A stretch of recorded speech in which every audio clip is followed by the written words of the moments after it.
All right, welcome. Welcome, everybody. Make sure everything's working. See if we can. Okay, good. Looks like the stream is working. Let me know if y'all can hear me. Good afternoon. I hope you guys are having a good day. We're having this class at interesting times, of course. We got a hurricane brewing in the Gulf, and the COVID pandemic, still going on. So things are interesting. So what we're going to be doing today is kind of talking through what you guys can expect out of this class.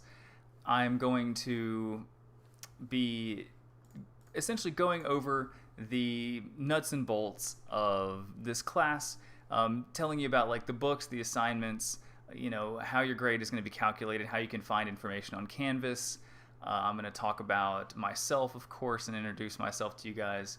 This is essentially just an introductory, like a course introduction lecture. And then on Thursday, we will get to more of the nitty-gritty of American history. That is, of course, supposing that, we still have power on Thursday if this hurricane doesn't just obliterate our power. We'll find out. So let me introduce myself to you guys first. My name is Dr. John Huntington. You can just call me Dr. Huntington, that's fine, or just Professor if you forget. No, that's no big deal. Let me tell you a little bit about myself, a little bit of background here. Sorry, my camera's a little wonky. There we go. So I'm from the Austin area. I grew up in a town called Georgetown. If you're familiar with the Central Texas area, you might have driven through there. Georgetown is about, 20 minutes north of Austin or so. It used to be a pretty small town. When I was growing up there was only about 20,000 people that lived there.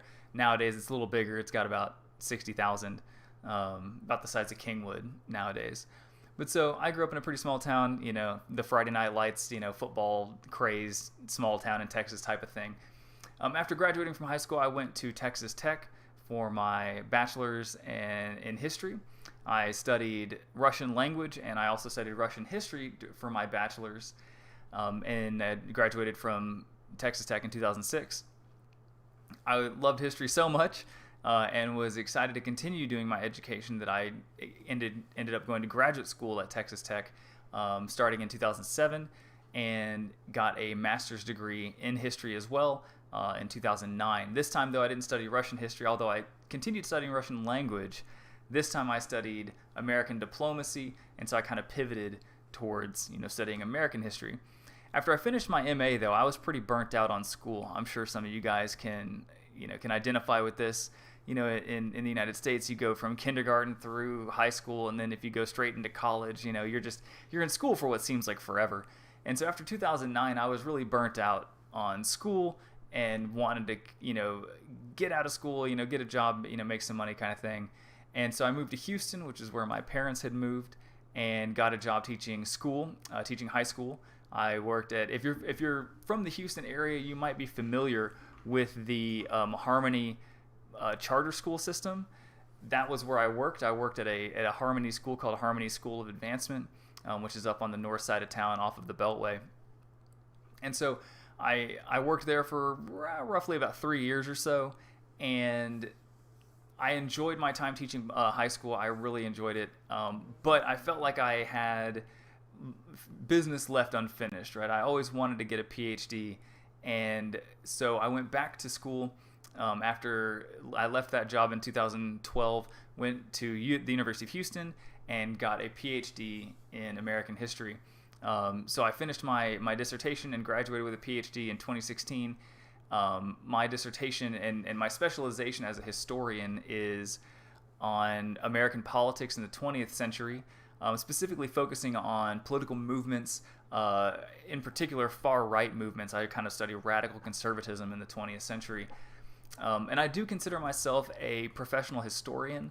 That's not just because I have a PhD in history, but also because I have been published as a historian. I've written academic papers, and I've published in the Washington Post and in Politico magazine, usually about historical events.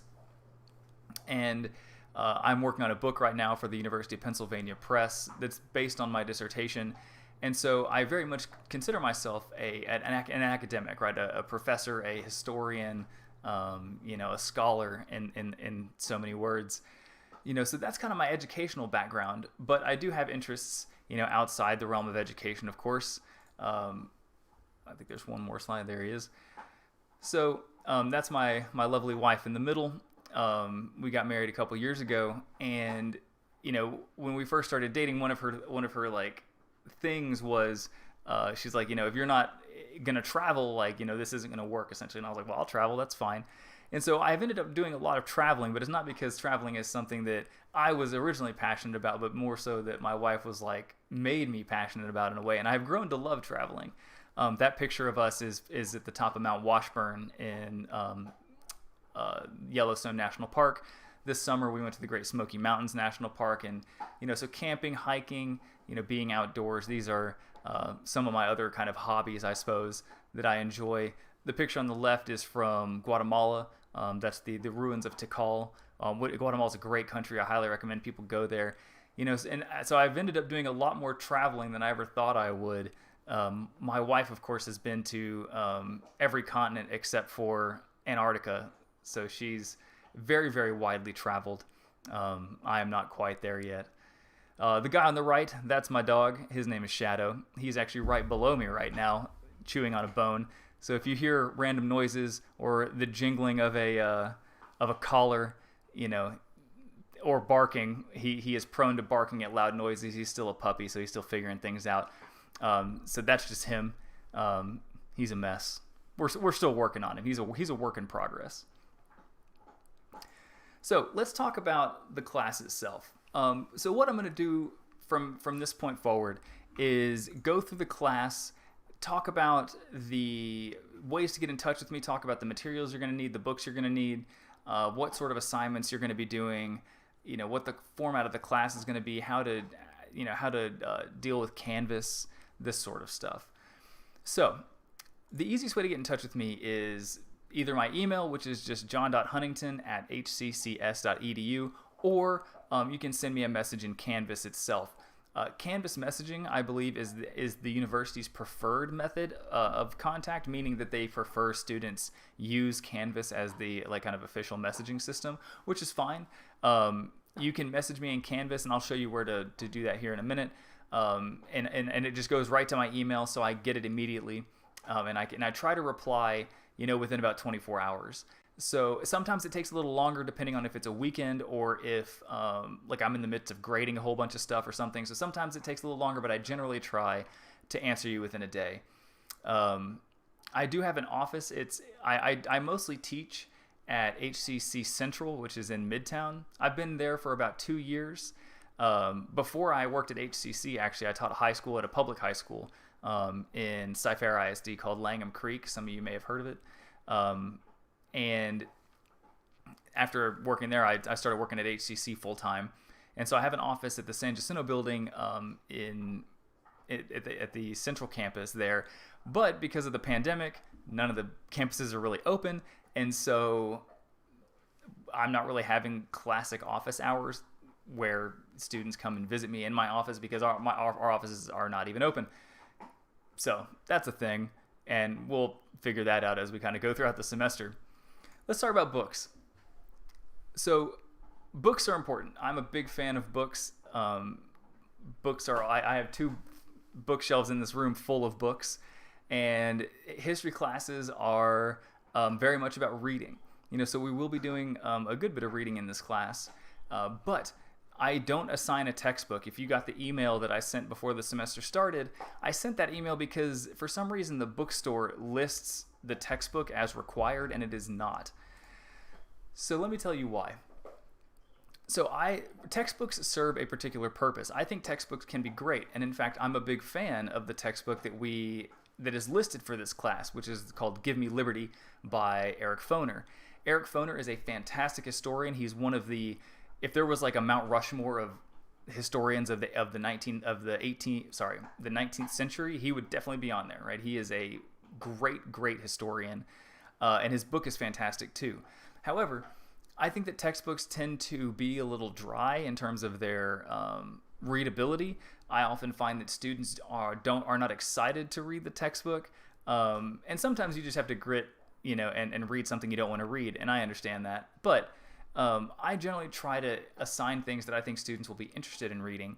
And Give Me Liberty just isn't. It is a good book, like I said, but I prefer not to assign textbooks, and instead I assign other things like primary sources.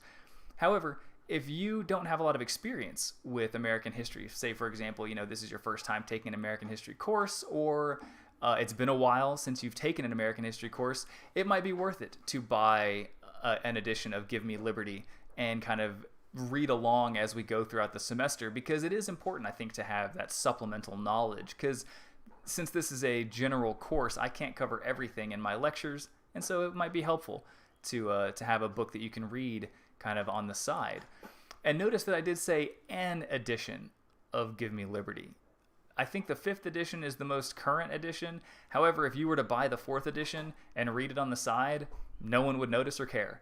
There's probably new information in the most recent edition of Give Me Liberty, and they certainly update the books and put new information in them, or the writing might get better, or they might put new pictures and better graphs and this sort of stuff. But in general, the 4th edition will probably be reasonably good, and I'm sure you guys won't bear have any problems paying a little bit less money for an earlier edition. But like I said, Give Me Liberty, not required. The book that is required is this book, and it is The Narrative of the Life of Frederick Douglass. So this book was published first back in the 1840s, I believe, and it's been in print ever since then, essentially. It was written by Frederick Douglass himself. Frederick Douglass was a slave who escaped slavery and would go on to lead this amazing life as an abolitionist. He became one of the most famous speakers in American history. People said that some of the greatest speakers in American history were people like Daniel Webster and Frederick Douglass. Frederick Douglass was apparently just an amazing orator in terms of just being skillful at giving speeches. And so this book is not that long. It's about anywhere between 100 to 140 pages, depending on the edition that you get. You do not have to buy this Dover Thrift edition. This is just the edition I pulled off of Amazon. Dover Thrift makes really cheap books. I think you can buy in fact, I bought one. I bought a different Dover book just the other day. I bought this guy, which is Meditations by Marcus Aurelius. As you can see, it's pretty thin. I bought it for $4, I think. So you can get these books for pretty cheap. So that's one route you can go. And it doesn't matter what edition you get. If you can get it for cheaper than that, if you can go to Half Price Books and get it for $1, do that. I just prefer, ordering off of Amazon, particularly right now because I don't want to go into public. But the other way you can get it is by just getting an ebook. In fact, because this book is so old, you can just find PDFs online for free. In fact, I have posted a PDF of the Frederick Douglass book online that you can just download and read. Now, I prefer reading actual books because for me, I write in my books a great deal as I'm reading them. I can show you. So this is a book that I read a while back called Rich People's Movements, and it's about basically grassroots anti-tax campaigns, people who didn't like paying taxes and they fought against it. And let me show you what I mean about writing in my books. So this is just a sample of a couple pages that I read, and you can see how I have I've starred some things here. I've got writing all in the margins. Things are underlined. I've got this little guy holding a page for me for whatever reason. And so I really prefer being able to hold a book, write in it, because that helps me learn. The ability to underline things and take notes in the book as I'm reading it really helps me learn more effectively. And so I encourage you guys to actually get a physical copy of the Narrative of the Life of Frederick Douglass if you can. If you can't, no worries. Use the PDF that I've given you online. You can find, like I said, it's free. Nothing better than that. And so it's up to you. That's my preference, is reading physical copies. Also, we won't be reading that book for quite a while in the semester, so you don't have to, buy it just yet. You have time. The Narrative of the Life of Frederick Douglass, I think we read in the third to the last week of the semester or so. So you got some time. Other items you will need. You will need a note spiral. You will need a pen or a pencil, whatever your preference is. The reason why you'll need a note spiral, something to take notes in, is because I encourage students to take notes as they're going through the lecture. And in fact, this is a good opportunity to talk about this. So this is what my normal lectures will look like. On the right-hand side of the screen, you will see kind of information as we go, or pictures. And on the left-hand side of the screen is an outline. And if you've noticed, let me go back a couple, so you can see right here that the highlighted area said syllabus, because we're talking about the syllabus, and then it said books, because we're talking about books, and now it says items, because we're talking about items. And so what I encourage students to do is use that outline as your own notes outline. So as we're kind of moving through the class, if you notice that the highlighted section has moved, that means we're about to talk about something new, or that we're about to talk about something important. And so you could use, you could write items and then underline it and then take notes on, whatever items we might be talking about. For this lecture, that's not super important, but for future lectures, when we're talking about American history, having good structure in your notes is really important. And so I encourage you to get a note spiral and take notes as we do our lecture series, as you listen to me and as we talk about things, to take notes. I also encourage students to ask questions. So I've seen a number of people in the comments section saying like hello and whatnot.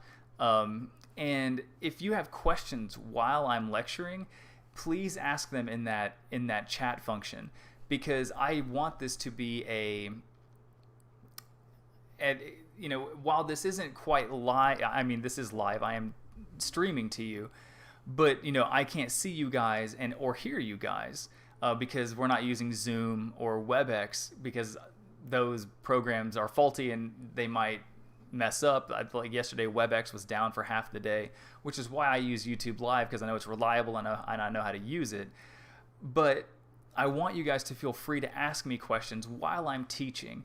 I'm not always looking at the chat, but I generally kind of flip back and forth to the chat, so that way I can see if people are asking me questions. And so if you have questions, even if it's not entirely related to what we're doing, if it's about assignments or if it's about just something you're interested in, please feel free to write a question in there and let me know, because I want to be able to answer questions as we're moving through these lectures. The other item that you'll need is access to Eagle Canvas. And we will talk about Eagle Canvas a little bit more here in a minute, so I'm going to kind of leave that for now, and we'll talk about that here in just a second. Let's talk about assignments and what kind of assignments will happen in this class over the course of the semester. So there are 3 different types of assignments. There are unit exams, there are book tests, and then there are discussions. Excuse me. So this class is divided into thirds.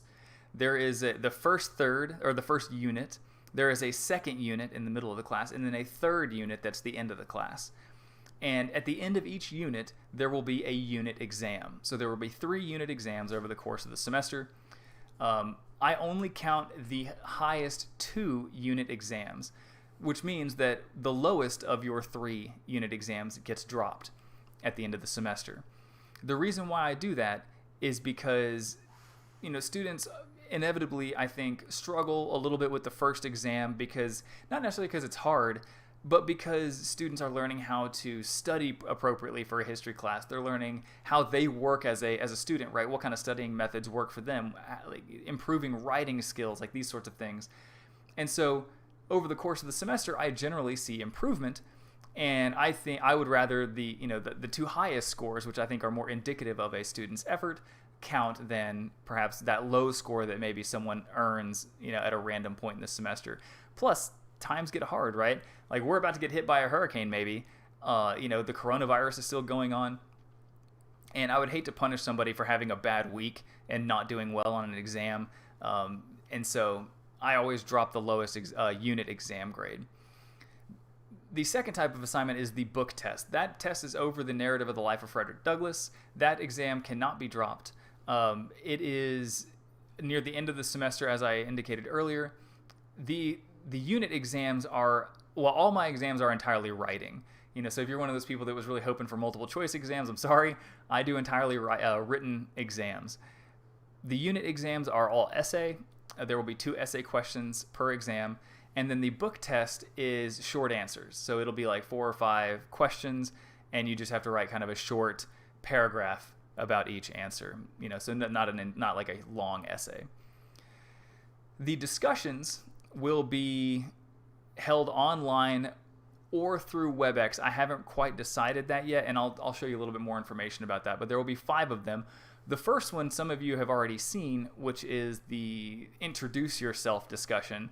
And then over the course of the semester, there will be 4 more, which will cover various themes in American history, like not progressivism, but like the American Revolution, the Reconstruction era, these sorts of things. So the grading formula is that each kind of category is weighted similarly. Test 1 is worth 25%. Test 2 is worth 25%. Those are the 2 unit tests that get counted. Remember, the third one gets dropped. So each of the unit tests that counts is worth 25%. The book test is also worth 25%. And then the 5 discussions averaged together are worth 25% as well. So each discussion's worth like 5%. Let's talk about makeup exams. And I'll show you a schedule here in a second, a course calendar for us, which will, I think, make a little bit more sense. My exams aren't on one particular day or even a particular time. My exams go from usually a Wednesday through a Friday night. And the reason why I do that is because I want to give students the opportunity to really put good effort in on an exam, because our exams are done online, right? They're all written and they're done online. And so I want students to feel free to take time to read the questions, think about their answers, and write out some really good essays.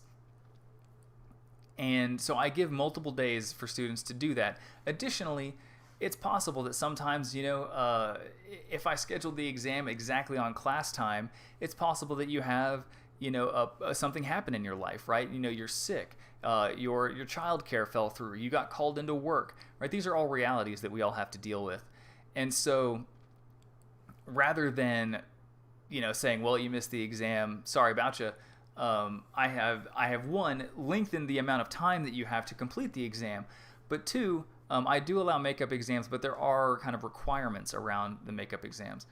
So it is a student's responsibility to schedule a makeup exam, right? If you miss an exam, you got to let me know. I have a lot of students, over 100, and so I can't keep tabs on every single person's grades. Like, it's just impossible for me to know if a student is always present or not, or is, missed an exam. It just I don't always notice, right? So it is up to you. You must know if you miss something, and if you miss something, you got to email me the day of to let me know why you're missing it. And the thing is, I'm not asking for like an in-depth email. Like, you don't need to send me a doctor's note or anything. In general, I operate on the idea that my students are trustworthy. And if that means I get taken advantage of sometimes, I'm fine with that. I would rather trust people than not. But the way that I look at it is this: if you miss something, you got to email me and explain what happened.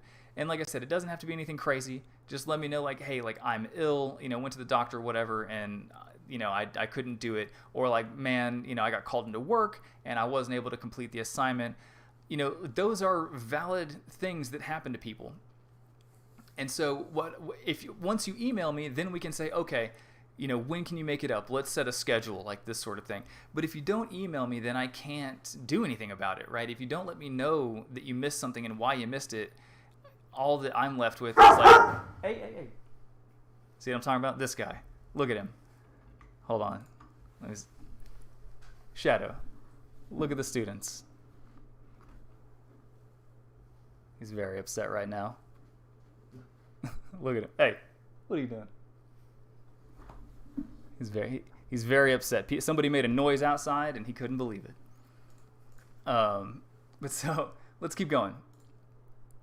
So all I ask is that you email me, let me know what's going on, and we can work out the missed assignment stuff. Class format. Let's talk about how this class is going to be structured. So most of our classes will be direct instruction, meaning that you will tune in on YouTube Live. I will be streaming a lecture very similar to what's going on right now, and each lecture will have an outline, as you can see on the left right here, And I usually also post recordings to Canvas. I will either post a recording of that exact class or in fact, all of my lectures are on Canvas right now that you can go watch ahead of time even if you want. And so the reason why I have all my lectures recorded and posted on Canvas is, again, in the event that somebody misses a class, they can always get that material. Because I'm not one of these people who's like zealously trying to like withhold my information from students. My goal is for you guys to succeed, and so I want to give you the tools to do that. The other type of classes that we will have will be discussions, and the thing is that discussions are complicated. My favorite days of the year are when we have discussions in class about the reading material, but the problem is that with the pandemic going on, in-person discussions are just virtually impossible. They're just not happening. So that leaves us with two possibilities. We can either try to do it via Zoom or WebEx and have, people tuned in to Zoom, all of us on the same screen at the same time. But that can be difficult because Zoom and WebEx have a tendency to crash or to be down because they're run by corporations who, might not have the bandwidth. The other problem is that some students might not have access to the appropriate technology to log into Zoom and WebEx. So the other option is using our online discussion boards in Canvas to do the discussions. So I'm still kind of considering which way I want to go with that, and I'm going to kind of be watching what other professors do and kind of see how they're handling it. And so I'll be letting you guys know once we get to the first discussion, what we're going to be doing. And if we do end up doing it online, I will obviously let you guys know, and I will give you information about how that's going to work. And again, like I said earlier, questions always encouraged. Thank you. I appreciate that. My dog, someone in chat said that he's cute. He definitely knows that and uses it to his advantage. He's only a year old and he has already figured that one out. He's chilling out right now, but man, if he hears people outside or sees like another dog outside, like he will absolutely lose his mind. All right, let's talk about Canvas.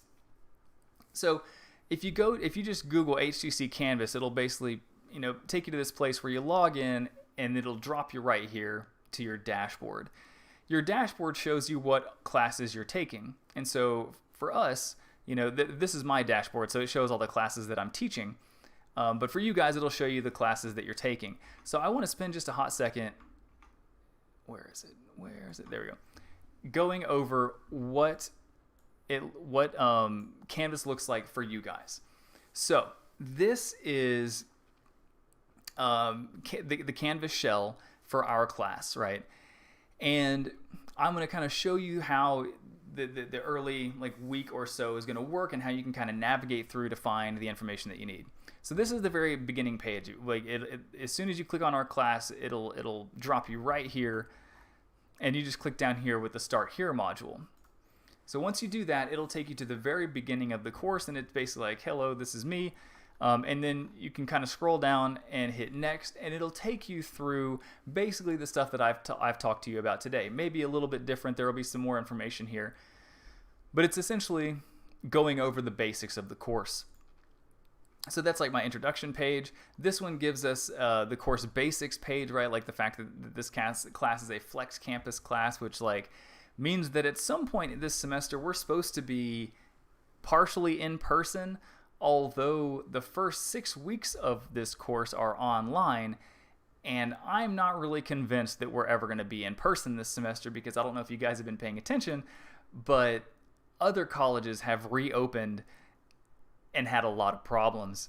UNC, for example, the University of North Carolina, has 10 different outbreaks of the coronavirus on their campus because they brought students back. And I just don't know if HCC is going to go back in person or not. And we're all kind of waiting to see what's going to happen. For now, we're fully online, and we're just going to do that. And that's what we're going to be doing. So this is our normal class time, right? Tuesday, Thursday, 1 to 2:20, as you guys know, because y'all are here doing a good job. I give you the note about the first 6 weeks being online. You can actually download the syllabus right here, the actual syllabus. There's also a link to it right here up in the upper left. I don't know what this JPEG is supposed to be. That's broken. I'll have to fix that. But basically, this just kind of goes over the stuff that I already talked to you about, like how the gradebook works, other things like this. I definitely encourage you to spend the time and actually read this because it gives you good information about our course. Oh man, the Canvas is going slow. It's struggling. So here's more information about the books.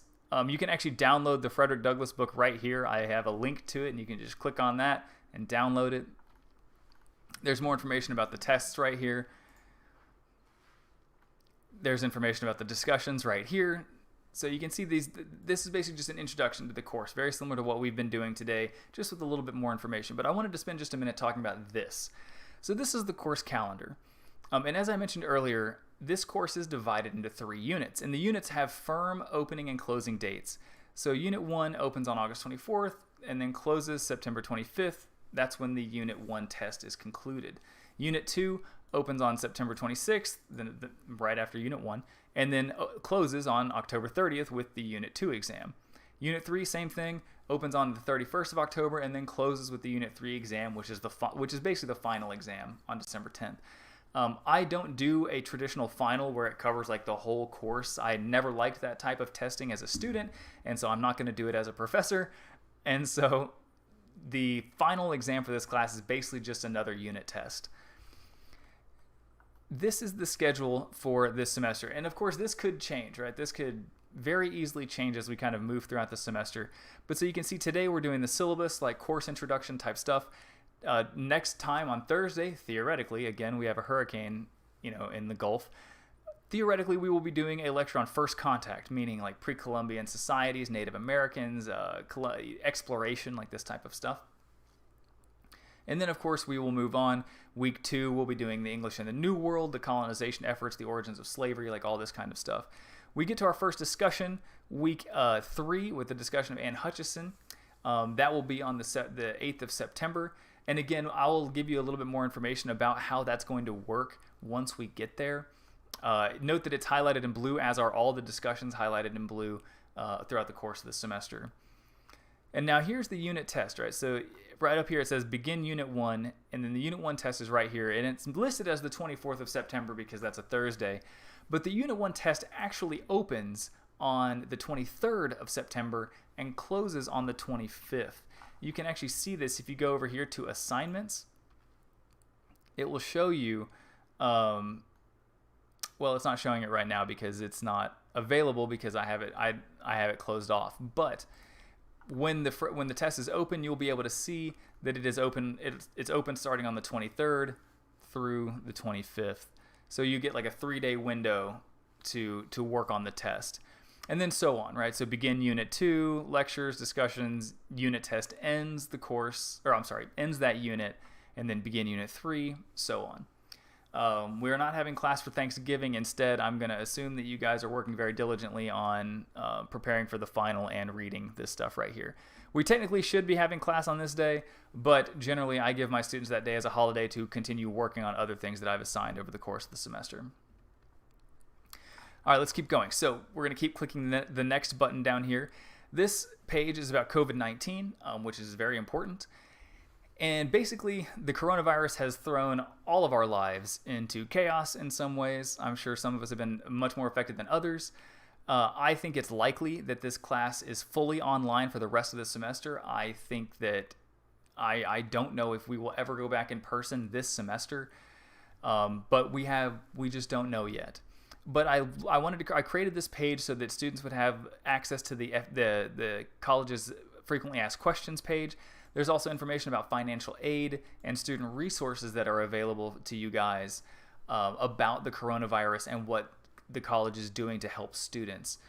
And down here, I wanted to, as like a personal message, like I know this virus and the pandemic has created a lot of anxiety, and I feel that myself.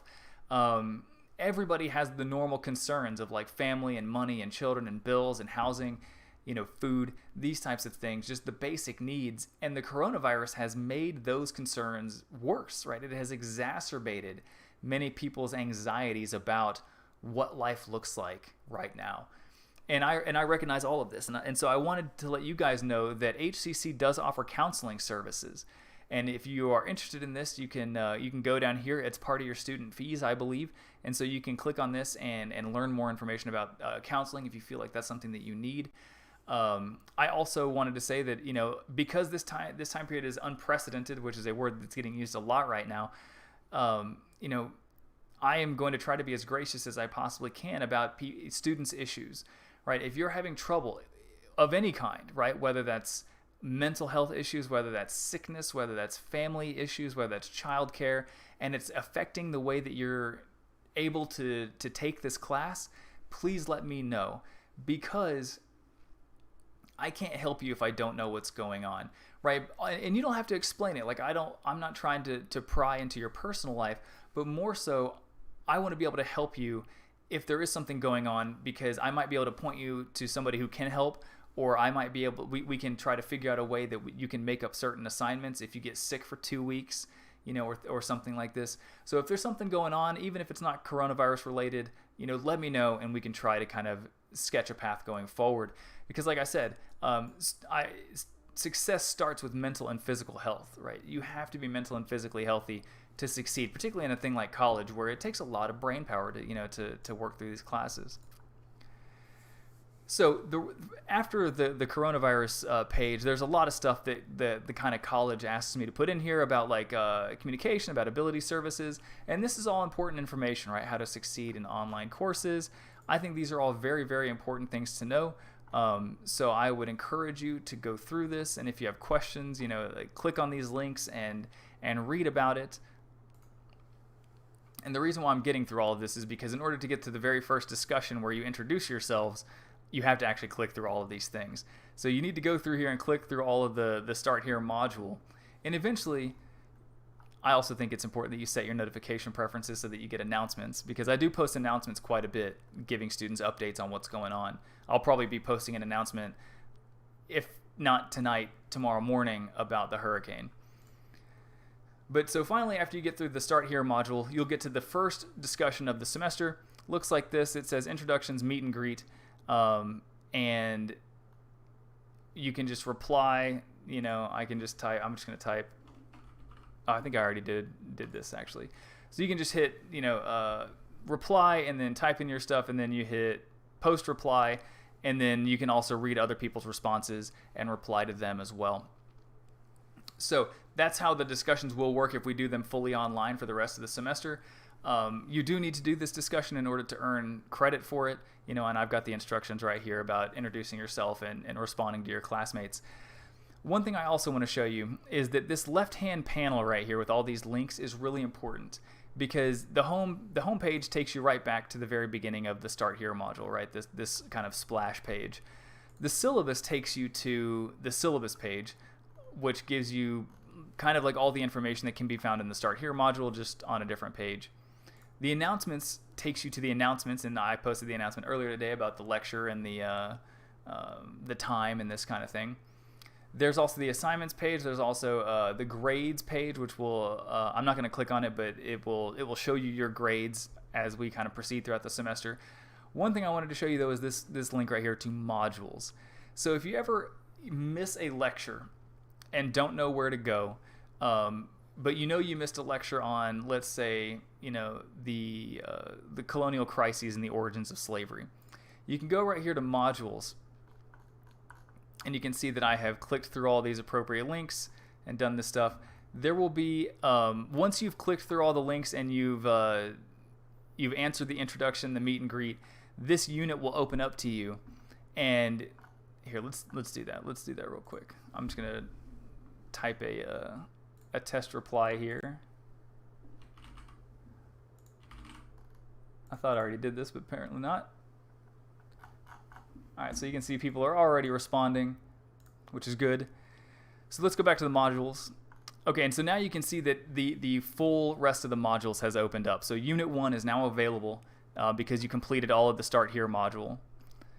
Unit 1 is now available, and if you click on it, it just gives you an overview of what Unit 1 is going to cover. And as you click Next, you will find lectures. So you can see that I've already posted the lectures for this class.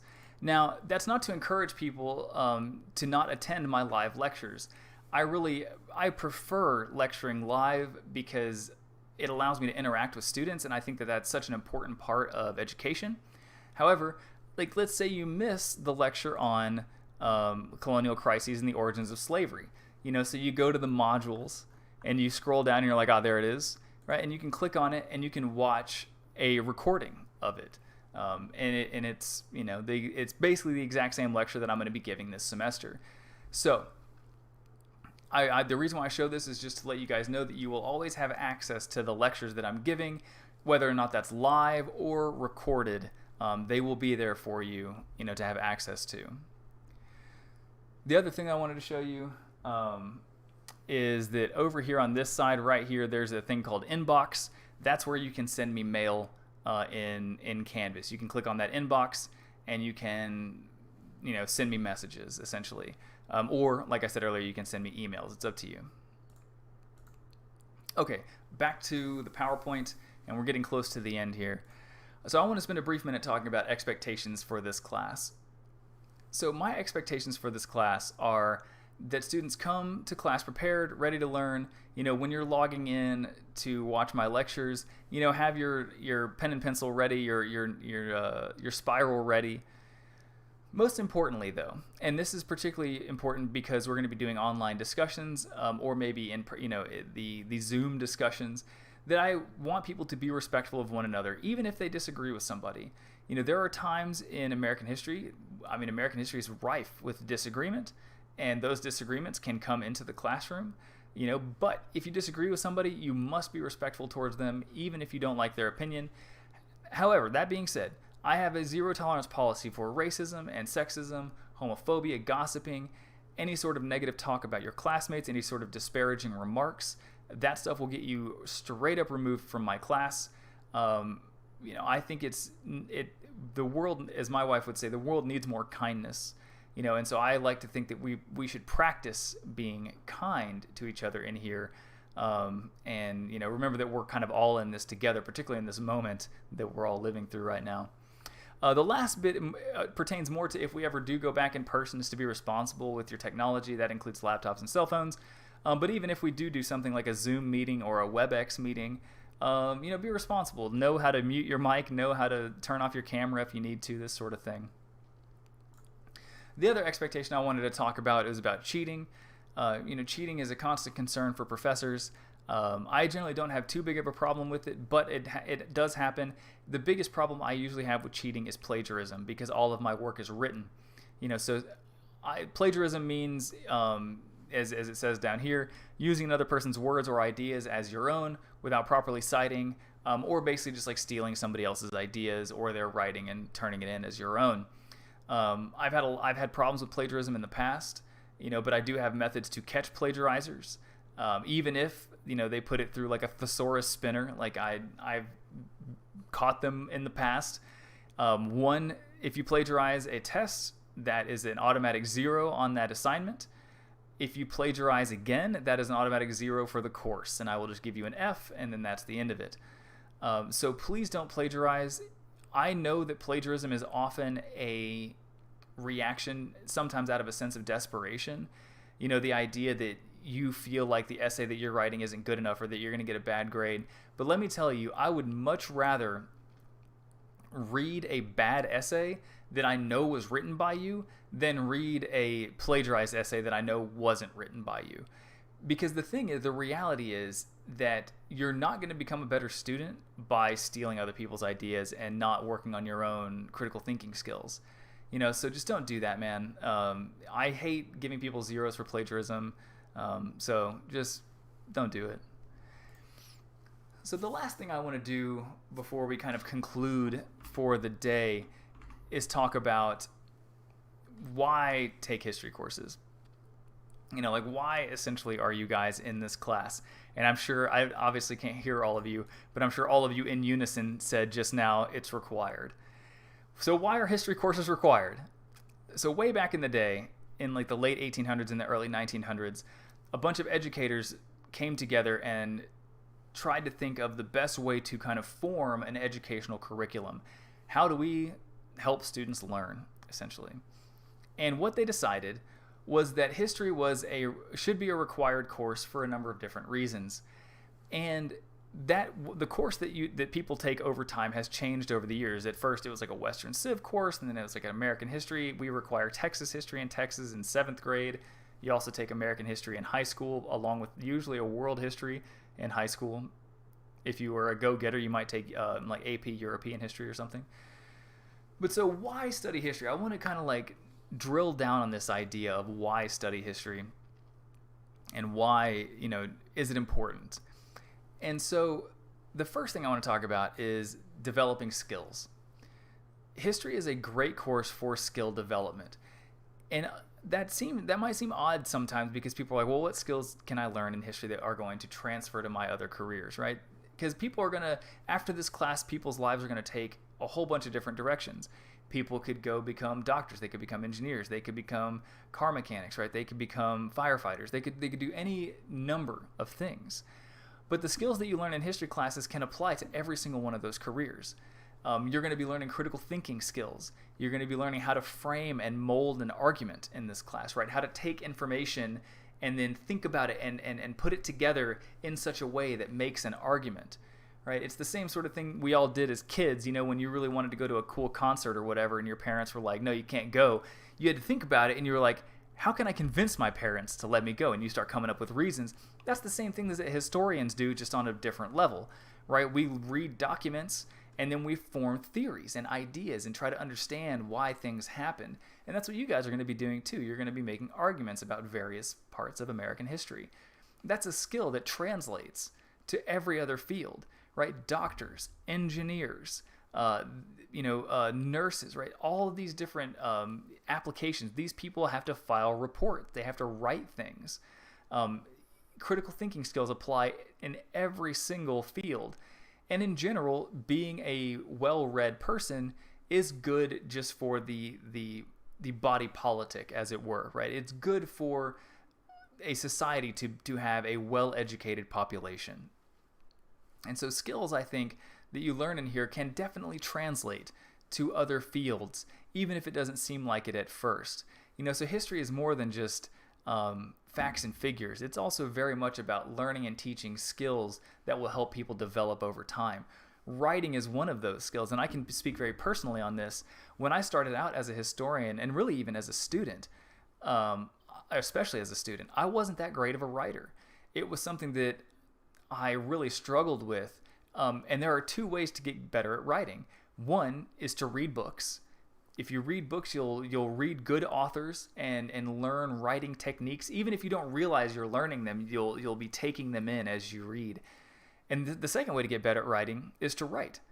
And it sounds stupid, but that's the way you get better at it, right? You don't get better at playing the guitar by like looking at it, right? You get better by picking it up and playing it. And so that's one of the reasons why I always insist on students not plagiarizing, not only because it's unethical and will lead to a failing grade, but also because the best way to learn how to do something better is just to do it and get better at it over time, to struggle with it for a minute, right? Struggling is okay when it comes to education. Like I struggled in some of my early years as a student. So skill development, civics is another reason why history courses are important. So what is civics? Civics means, things related to government and politics.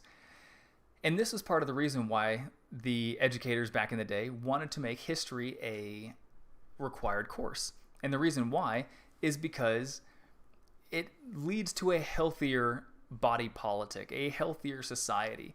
If people understand the foundation of their government, if they understand how the laws work for them or sometimes against them, if they understand what voting means, what a primary election is, this is all good information for students to have and to carry forward into their lives, right? So in many ways, old educators, the idea of like general education is that after going through school, people should leave college or high school or whichever a more well-rounded, educated citizen, right? And so that's kind of part of the history curriculum, is creating a sense of civic responsibility.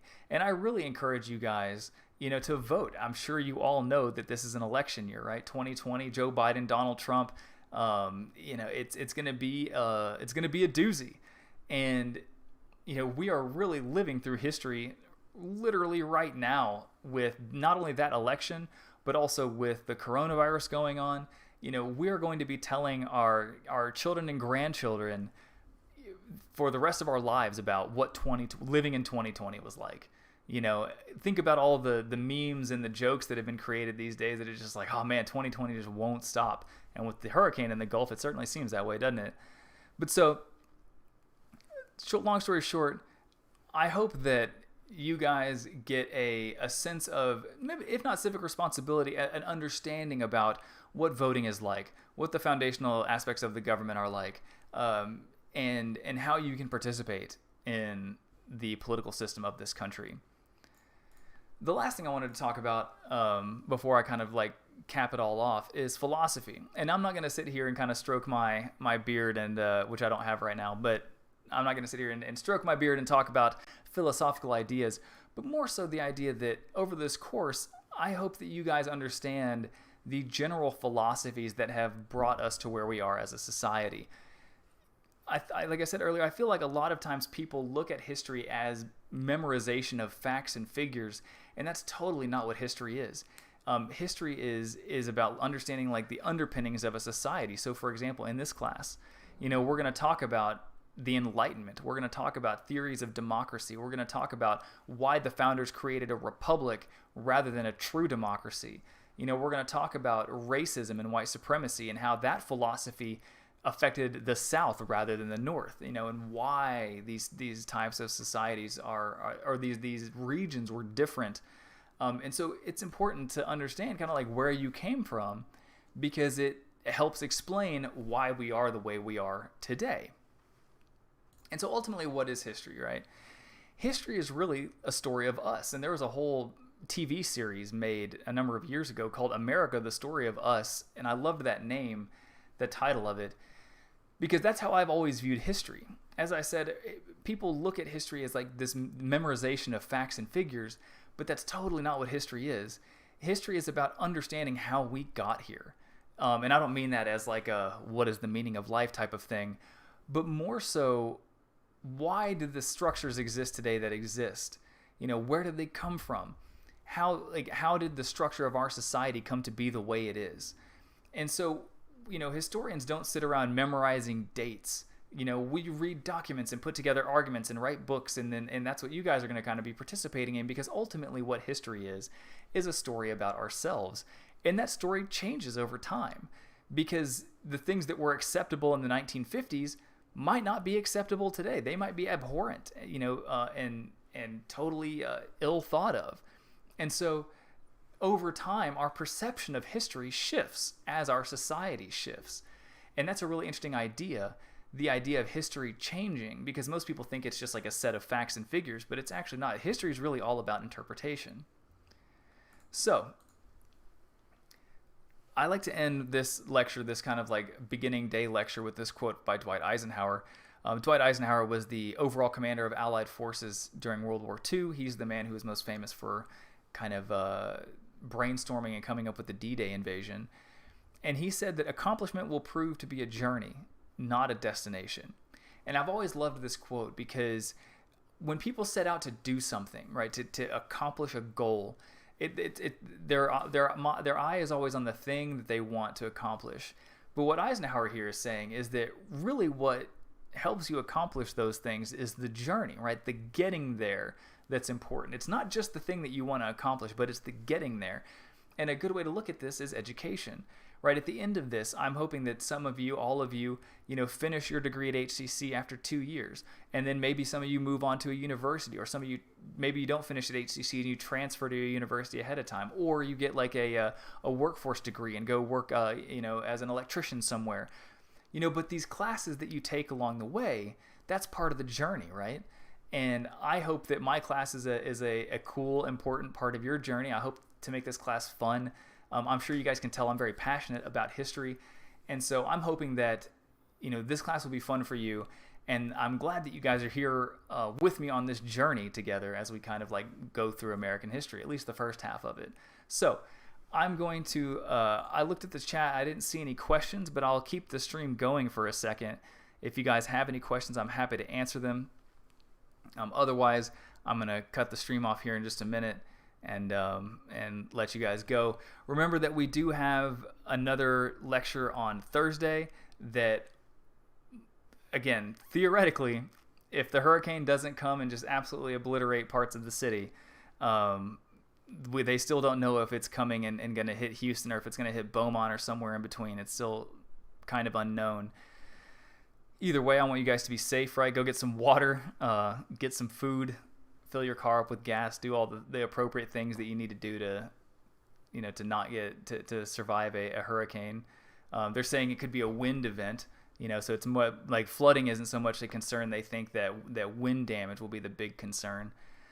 Either way, so get prepared for that. I showed my students in my last class. Let me see if I can find it. If you're interested in good weather forecasts, these dudes to me are the gold standard. Space City Weather is just a couple of guys who have worked in the weather industry. I think they're both meteorologists, but I could be wrong on that. They're both brilliant though. I've seen them give public speeches, and they update this website every day for free. And it's called Space City Weather, of course, Space City H-Town. And they have been doing a great deal of coverage of the hurricane. And during Harvey, they were absolutely instrumental to people's lives. Like they gave like so many updates during Harvey about what was going on. So I definitely encourage people to check out Space City Weather, especially in the coming day. Someone has a question. So the question is, if we switch back to in-person meetings, will we be allowed to use our notes on the tests? So as far as I am concerned, our tests are going to be fully online for the whole semester. That just makes it easier for everybody to just not shift. So you'll be able to use notes on your tests for the duration. One of the reasons why I like the take-home test idea is because it allows students to have a lot of time to kind of really chew on the questions and really think about it and kind of dig in and really formulate good essays. I used to do the timed in my normal classes during a normal semester when we're not kind of like doing this flex thing. I would normally be doing like timed test in class. But the reason why I have actually kind of grown to not like that is because, one, some students don't do well in timed exams. Like I'm one of those people. When I took like the SAT and stuff back in the day, it's just like panic in my mind about like, oh my God, like I'm working too slowly, or like, oh God, I finished too fast, or whatever. So time tests can be problematic. Additionally, I think putting it online and giving people a few days to work through it will help people who might have jobs or childcare issues or family issues and that sort of thing. And so it provides a little bit more flexibility. So for the rest of the semester, my plan is just to have the tests be fully online, for the duration. That's a good question, though. I haven't seen any other questions in the chat, but so one thing I will show you, did I close it? I did not. Okay, so one thing I'll show you here is that in the discussions module, this is the last thing I'm going to say, that there is a have a question, come to the student lounge discussion board, and if you click on it, it is essentially just a discussion board where you can ask me questions. So you can just type something in right here, and the nice thing about this have a question forum is that every other student can see it. And so if you have a question that related to testing or related to discussions or something like that you feel like other people might want to know, ask it right there so that I can answer it and like everybody can see it. I think that might be helpful for students to kind of be. It kind of functions as a forum for students, since we're not in class in person. So thank you guys so much for being here with me today. I hope you enjoyed the YouTube Live functionality. I'm really looking forward to the semester. Please be safe during the hurricane. Like, take precautions, especially if you live closer to the coast. Otherwise, thank you guys so much, and I will see you guys next time.